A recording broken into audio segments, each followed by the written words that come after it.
centuries ago, a group of Germanic tribes deviously took apart entire regiments of Roman warriors in such an epic, real battle that even Teutoburg Forest, which a new Netflix series called Barbarians uses as a fictionalized endpoint to deliver a powerful story about love, kinship, and loyalty. Come with me as I venture into a sprawling Germanic storyscape to uncover 10 vintage and making friends with the enemy is far too delicious than we ever realize. So I'm fairly optimistic that Arminius and his friends will return for a second season of Barbarians. And although we all made the comparisons, Barbarians still has a real chance to set itself apart from shows like Game of Thrones and Vikings and Norsemen. Oh, and Nightfall, The Witcher, Merlin, and The Last Kingdom. But let's think about where Barbarians could pick things up if it is renewed for a second season. There was that big cliffhanger at the end, which I think will add a new twist to the love triangle between Thusnelda, Falkwin, and Arminius. But beyond their fictitious little love bubble is a pissed off legion of Romans who will want to retaliate against the Teutoburg ambush. This historically played out in what would become known as the Battle of Edistavizo or the Battle of Weser River, and the real Arminius remained in power for about 12 years before he was assassinated. It's believed that the real-life Thusnelda was then captured by Germanicus and went on to raise her son in Rome, so we could be getting a closer look at young gladiators in the second season. Arminius also had a famous rivalry with the Germanic ruler Maroboduus, who also had a similar background of growing up in Rome. On the fictional side of things, we know that Falkwind made that promise of sacrificing his firstborn child to the Germanic gods, and I don't think Thusnelda would be all the way on board with that. What basically goes without saying here is that Barbarians has a lot of content to work with, especially if the show sticks to its 6-episode format. Barbarians, but that's not to say that it didn't break new ground. It's the first German period drama to hit Netflix, and is also the first time that something as historically significant as the Battle of Teutoburg Forest was adapted for German TV. Netflix started vamping up its German language content after Dark became a raging success a few years ago. It compelled the binge operator to give a boost to projects like Dogs of Berlin and Skylines, and gave local European productions a global platform. Thus is based around it. But let's take a deeper look at it to put some things into perspective. We know it was a real war between the Roman commander Varus and the Germanic tribes led by Arminius. We also know that it took place in the 9th Common Era, but why is it so significant that it's in the mainstream media now?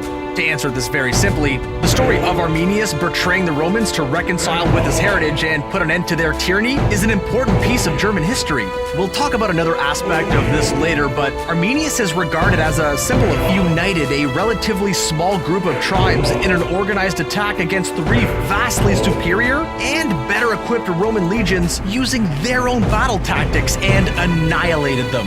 The ambush at the Teutoburg Forest is now regarded as one of the greatest defeats in Roman military history and is responsible for largely keeping the Roman invaders at bay from the Germanic lands that stretch across on a true story. But I'm not your regular know-it-all reading off a Wikipedia entry. I'm the know-it-all who writes the Wikipedia entry. FYI, that's not true. And please do not pull a reverse fact check on me. But when a TV series like Barbarians uses a historical event as a springboard for a drama, there is bound to be plenty of fictionalization. The creators have said that they used historical research to create the costumes, architecture, and the tone of the series, but played a little fast and loose with the details while depicting the battle. Historians believe that the main battle stretched over 3 days, but it happened over a much shorter span in Barbarians. A lot of emphasis has also been put on the migrant identity of Arminius to avoid portraying him as some sort of heroic forefather to modern-day Germans. The only area in which the producers went the extra mile to bring in authenticity was in their decision to make the Romans speak ancient Latin. Retelling of the Battle of the Teutoburg Forest, it has the distinctive vibe of any war-driven epic soaked in blood, battle-time hairstyles, and Netflix hormones, and looks a lot like the things that we've already seen before despite its unique source material. Because, duh, I live for that stuff. I'm not riding off into a battle against a Roman conqueror that will end with him killing himself out of disappointment, so I let Lawrence Rupa do it for me, and therein lies the secret formula of Barbarians. Trading sons and daughters in exchange for peace and wielding spears can drive a plot forward, but it does not make the plot. The conflict that creates the real fabric of the narrative in Barbarians is the concept of characters having the freedom to make their own choices. In the case of Arminius, the choice is between the high-handed regime that raised him and the despaired home that has an invisible connection to him. For Thusnelda, it's the balance between living on her own terms and staying loyal to the people who occasionally use her as a commodity. And Falkwind, well, he has a seriously cool name and an excellent plot device? Yeah, just kidding. And most of this privilege was grounded in Gaumond's French parent company and the close ties that it has with Netflix. The main to Europe and started its German subsidiary, Gaumont was more than familiar with the kinds of shows and genres that gets picked up by Netflix. This perfect cocktail of circumstances led to the creation of Barbarians as a way for Gaumont Germany to make its mark in the global and Germanic tribes and the ancient Romans who wanted to expand their hold on Europe. Most of the land that we now know as Germany would have come under Roman influence if Varus and his troops had not been defeated by Arminius. While this makes excellent fodder for a Sunday binge, adapting such historical narratives comes with a huge responsibility. You could be aiming to tell a great story of a long-forgotten soldier, but a guy that's sitting alone in his basement could cut and edit it to peddle his own agenda. I know this sounds like a scene out of a conspiracy movie, but it was a real concern for Arne Nolting and his colleagues when they wrote Barbarians. The story of Arminius has always been associated with the fringe nationalist groups in Germany who falsely convey it as a symbol of the pure German identity. Jan Scharf emphasized that the showrunners were careful never to show Arminius as a founder or war hero and deliberately cast an Austrian actor with a darker complexion to play his part. But let's see how the show will move forward now that Arminius and his clan are done and dusted with the Romans. Arminius went from a Roman knight to a Cherusci revolutionary over the course of the first season, while his real-life counterpart lived on for several more years with Thusnelda. When season 2 comes along, the plot will be ripe for the entry of Arminius' younger brother Flavius, who remained on the Roman side in the battle.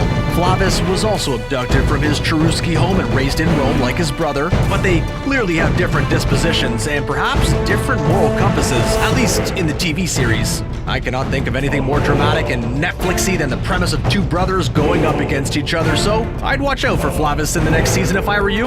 There's also the question of the Roman general Germanicus and his next move in response to the humiliating loss and betrayal faced by the Romans. He could be on the receiving end of that decapitated head of Varus, although it was historically sent over to the king of the Marcomannius and the Cherusci clan, but the character arcs had just begun to pick up some excitement in this short season. Thusnelda and her unborn child are now at the center of the biggest cliffhanger in the show, and how she takes things forward with Arminius will have a huge impact on her character.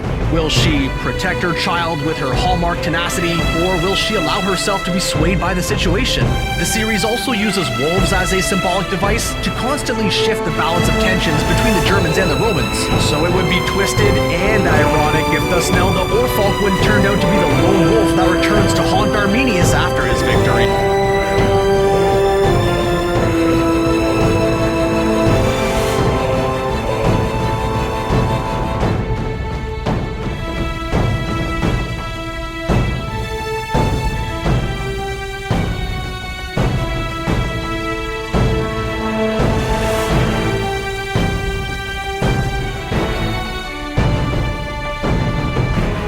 Arminius and the Cherusci clan, but the character arcs had just begun to pick up some excitement in this short season. Thusnelda and her unborn child are now at the center of the biggest cliffhanger in the show, and how she takes things forward with Arminius will have a huge impact on her character.